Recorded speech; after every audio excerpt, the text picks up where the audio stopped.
ಎರಡನೇದು ಸರ್, ಈ ಮಿನಿಸ್ಟರ್ ಗಿರಿಯ ಲಾಬಿ ನಡೀತಾ ಇದೆಯಲ್ಲ, ಭಾಳ ದೊಡ್ಡ ಮಟ್ಟದಲ್ಲಿ ಲಾಬಿ ನಡೀತಾ ಇದೆ ನೋಡಿ. ಎಲ್ಲ MLAಗಳು ಸ್ಪೆಷಲ್ ಫ್ಲೈಟ್ಗಳಲ್ಲಿ ಹೋಗಿ ಡೆಲ್ಲಿಲಿ ಠಿಕಾಣಿ ಹುಡ್ಕೊಂಡು ಕೂತಿದ್ದಾರೆ, ಕಾನ್ಸ್ಟಿಟ್ಯೂನ್ಸಿ ಏನಾರ ಆಗಲಿ ಅಂತ ಕೂತಿದ್ದಾರೆ. ಒಂದು ಡಿಬೇಟ್ ಅಲ್ಲಿ ಚರ್ಚೆ ನಡೀತಾ ಇರೋದು ಅಂತ ಹೇಳಿದ್ರೆ, ಒಕ್ಕಲಿಗ ಕೋಟಾದಲ್ಲಿ ಭಾಳ ದೊಡ್ಡ ಜಗಳ ನಡೀತಾ ಇದೆ. ಒಕ್ಕಲಿಗ ಕೋಟಾದಲ್ಲಿ ಯಾರು ಮಿನಿಸ್ಟರ್ ಆಗಬೇಕು? ಚಂದ್ರರಾಯ ಸ್ವಾಮಿ ಫ್ರಂಟ್ ರನ್ನರ್ ಇದ್ದಾರೆ, ರವಿಕುಮಾರ್ ಗಣಿಗ ನನಗೆ ಬೇಕು ಅಂತ ಕೇಳ್ತಾ ಇದ್ದಾರೆ, ಶರತ್ ಬಚ್ಚೇಗೌಡರು ಕೊಡಲೇಬೇಕು ಅಂತ ಕೂತಿದ್ದಾರೆ, ಶಿವಲಿಂಗೇಗೌಡರು ನನಗೆ ಕೊಡದೆ ನಡೆಯೋದೇ ಇಲ್ಲ ರೀ ಅನ್ನೋ ಥರ ಹಠ ಹಿಡ್ಕೊಂಡು ಕೂತಿದ್ದಾರೆ. ಆಮೇಲೆ ನಮ್ಮ ಮಾಗಡಿ ಬಾಲಕೃಷ್ಣ ಅವರು ಇವತ್ತು ವಿಡಿಯೋಗಳು ನೋಡಿದ್ರಿ ಅನ್ಸುತ್ತೆ, ಸ್ವಾಮೀಜಿಯವ್ರನ್ನ ಹೋಗಿ ವಿಶ್ ಮಾಡಿದ್ದಾರೆ. ಆಮೇಲೆ ಇನ್ನೊಂದು ಎರಡು ಕಡೆ ಇವತ್ತೆಲ್ಲೋ ಕಾಣಿಸ್ಕೊಂಡಿದ್ದಾರೆ. ಬಾಲಕೃಷ್ಣ ಅವರ ಇವತ್ತಿನ ಆಕ್ಟಿವಿಟೀಸ್ಗಳು ನೋಡಿದ್ರೆ ಬಹುಶಃ ಬಾಲಕೃಷ್ಣ ಅವ್ರದ ಹೆಸರು ಲಿಸ್ಟಲ್ಲಿ ಇದೆ ಅಂತ ಅನಿಸ್ತಾ ಇದೆ. ಮನಸ್ಥಿತಿ ನೋಡಿದ್ರೆ ಸರ್, ನೌ ಆರ್ ನೆವರ್.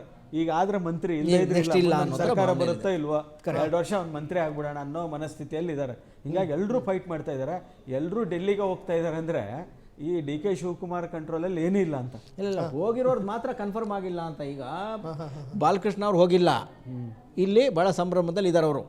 ಅವರ ಮನೆಯಲ್ಲಿ ಹಬ್ಬದ ವಾತಾವರಣ ಇದೆ. ಮಾಗಡಿ ಬಾಲಕೃಷ್ಣ ಅವರು ಬಹುಶಃ ಅವ್ರದ್ದು ಆಗ್ಬೋದು. ಕೆಲವರೆಲ್ಲ ಅಲ್ಲಿ ಕಾನ್ಸ್ಟಿಟ್ಯೂನ್ಸಿ ಜನ ಮಾತಾಡೋಕ್ಕೆ ಶುರು ಮಾಡಿಬಿಟ್ಟಿದ್ದಾರೆ ಅಂತಾಗಲೇ. ಅಬಕಾರಿ ಖಾತೆ ಮಂತ್ರಿ ಅಂತ ಯಾರೋ ಅಲ್ಲ ಲೋಕಲ್ ಆಫೀಸರ್ ಫೋನ್ ಮಾಡಿದ್ದಾರೆ ಲಾಸ್ಟ್ ಟೈಮೇ, ಸರ್ ಬಾಲಣ್ಣ ಅವರು ಅಬಕಾರಿ ಮಿನಿಸ್ಟರ್ ಆಗ್ತಾರಂತೆ, ನಿಜಾನಾ ಸರ್ ಅಂತ. ನನಗೇನಮ್ಮ ಗೊತ್ತು, ನಾನು ಹೇಳಿದೆ. ಒಂದು ಸರ್. ಎರಡನೇದು, ಒಕ್ಕಲಿಗ ಕೋಟಾದಲ್ಲಿ ಎಷ್ಟು ಜನಕ್ಕೆ ಕೊಡಬೇಕು ಅನ್ನೋ ಚರ್ಚೆ ಶುರುವಾಗಿದೆ. ತುಂಬ ಜನ ಆಸ್ಪಿರೆಂಟ್, ಇಷ್ಟು ಜನ ಆಸ್ಪಿರೆಂಟ್ ಇದ್ದರೆ ಒಕ್ಕಲಿಗರನ್ನೇ ಮುಖ್ಯಮಂತ್ರಿ ಮಾಡಿ ನೀವು 3-4 ಜನಕ್ಕೆ ಕೊಡೋಕ್ಕೆ ಸಾಧ್ಯ ಇದೆಯಾ?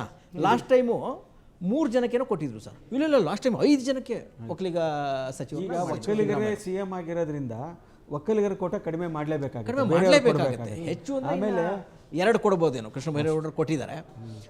ರೆಡ್ಡಿ ಅವ್ರದ್ದು ಕೂಟ ಏನೋ ಒಂದು ರೀತಿಯ ಒಕ್ಕಲಿಗ ಕೋಟಾನೇ ಆಗುತ್ತೆ ಅದೂ. ಹಾಗಾಗಿ ಇನ್ನು 2 ಕೊಡ್ಬೋದೇನೋ, 1-2 ಕೊಡ್ಬೋದು.